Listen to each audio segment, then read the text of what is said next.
This is Autoline Daily, the show dedicated to enthusiasts of the global automotive industry. Looks like we could be talking about the impact of Trump's tariffs for a while as automotive stocks in Europe and Asia took a pounding this morning. The Autoline stock index shows that European automakers fell another 4% on top of last week's losses. Mercedes alone was down more than 6%, while European suppliers were down 5%. In Asia, the damage was even worse. Japanese automakers were down 5.7%, with Mitsubishi down 12%. In China, the traditional automakers were down 12%, and for the NEV automakers, the damage was profound. They were down 13.5%, with Leapmotor dropping a whopping 24.6%.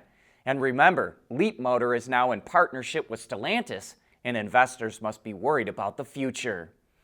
But there's a lot more happening than just stock prices going down. General Motors hired about 250 workers to increase pickup truck production in the U.S. But Stellantis laid off 1,000 American workers, many of whom make parts that are shipped to Canada and Mexico because plants in those countries have temporarily stopped production. Infiniti, Audi, and Volkswagen have stopped shipments to the U.S. of all vehicles made in Mexico. Mercedes and Nissan are considering moving more production to the U.S. Meanwhile, Ferrari and Ineos say they'll raise their prices by 10%, which means they're ready to absorb 15% of the cost of the tariffs. All this has happened in less than a week, but we expect to see a lot more changes and a lot more damage in the days to come. And you may remember we reported that classic car importers and part sellers were worried they were going to get hit by the tariffs too. But the Trump administration spared classic cars and components from the tariff barrage. Cars that are 25 years or older only face the same 2.5% tariff that's been in place for half a century. But it seems like this was more for purely economic reasons. A classic car that sells for $10 million can generate up to $700,000 in sales taxes. And Trump's treasury probably didn't want to miss out on that kind of revenue.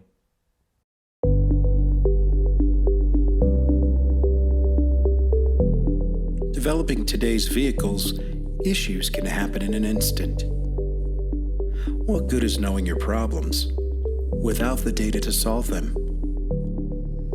Meet Wireless Neovi Cloud, your secure off-the-shelf solution, empowering real-time collaboration for quick resolution. With Wireless Neovi Cloud, your team can prevent issues before they can escalate.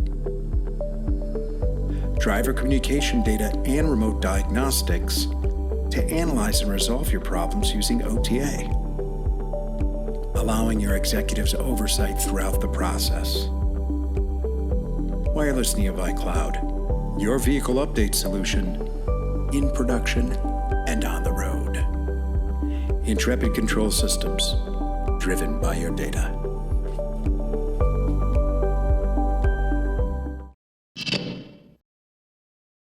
GM is showing off a new Corvette Hypercar concept as part of a bigger announcement that it's opening a new advanced design studio in the UK.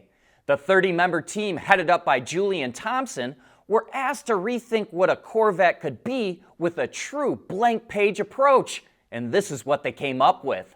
The upper half of the car is meant to capture classic Corvette design cues, like the split windows, while the lower half focuses more on vehicle function like aerodynamics. There are no production plans for this model, but the company has asked its other design studios around the world to come up with their own Corvette hypercar concepts, and it says we'll see those throughout the year.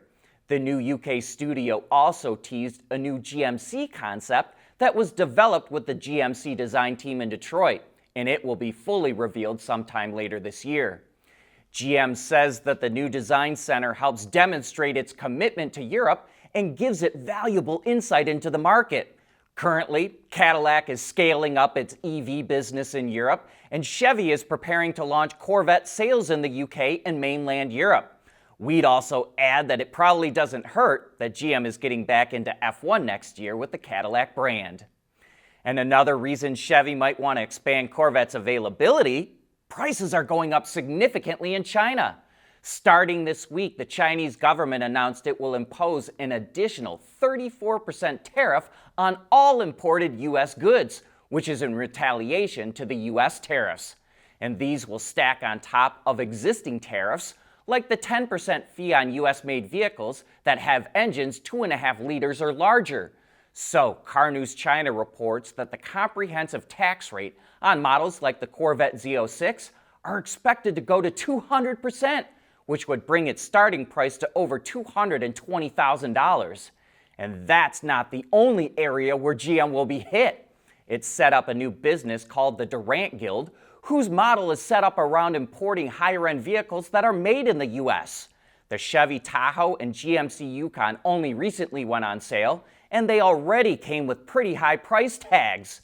A Yukon Denali started at just under $111,000 through the Durant Guild in China.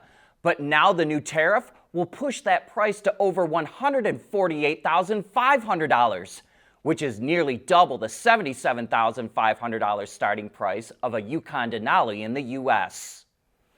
More EV and battery plant projects were canceled in the U.S. in the first quarter of 2025 than the previous 2 years combined. According to Atlas Public Policy, nearly $8 billion worth of projects were canceled in the first 3 months of the year. There was a flood of EV investment in the U.S. after the Inflation Reduction Act was passed in 2022, which provided subsidies for EV and battery plants.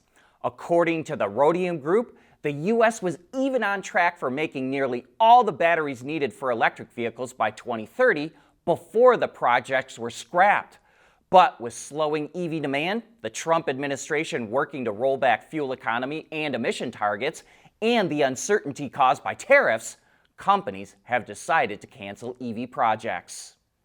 And here's an example of how important the subsidies provided under the Inflation Reduction Act are. LG Energy Solution estimates that its operating profit soared 138% to about $256 million. However, excluding tax credits under the IRA, LG says it actually posted an operating loss of $56 million in the first quarter because of slowing EV demand. Toyota is planning to significantly increase EV production over the next 2 years. Japan's Nikkei newspaper reports that Toyota will introduce 15 in-house developed EVs globally, and it's aiming to produce 1 million EVs a year by 2027. Toyota currently has 5 EV models developed in-house, which are produced in Japan and China. So, in order to meet its new targets, the Nikkei reports that Toyota could expand its EV production to the US, Thailand, and Argentina. We've got the latest results for Friday's Autoline poll. We pointed out that sales of EVs in the US, not counting Tesla, Mercedes, and Porsche, shot up 43% in the first quarter. So we wanted to know what you thought was going on. 36.8% of our members that voted believe car buyers were rushing out to buy an EV before the subsidies go away. 5.4% of you said it was because there is significant demand for EVs. 34.2% of you said EV sales were up because as more EV models come out, they're appealing to more customers. And 23.6% said that customers were looking for an alternative to Tesla. Kevin Theobald said, the global markets are going EV, and as more U.S. buyers get EVs and realize the myths about EVs are wrong, others will buy them as well. Philip Gerolds says 2025 is set to be a pivotal year for electric vehicles, but he also wonders that as automakers adopt Tesla's North American standard, can Tesla superchargers accommodate the increased demand from multiple brands using their charging system? And Keith Mensing points out, quote, there are also a lot of incentives at the dealership as the EVs have been sitting on their lots for a while and they want to sell that inventory.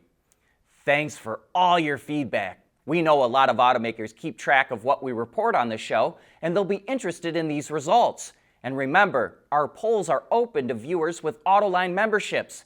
And if you haven't done so already, now's a good time to join, which only costs a few dollars a month. Look for a link to Patreon in the description box or click the button that says Join on our YouTube homepage. But that brings us to the end of today's show. Thanks for making Autoline a part of your day.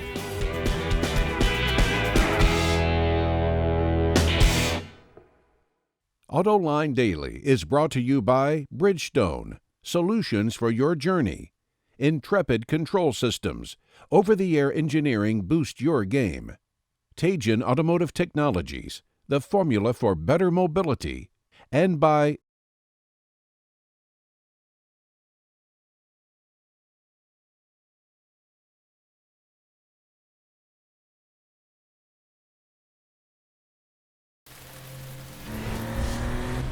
Knowing that a little rain won't slow down your day. That's what really matters. Bridgestone Turanza Quiet Track tires. Confident control in wet conditions. There's nothing wrong with heavy metal.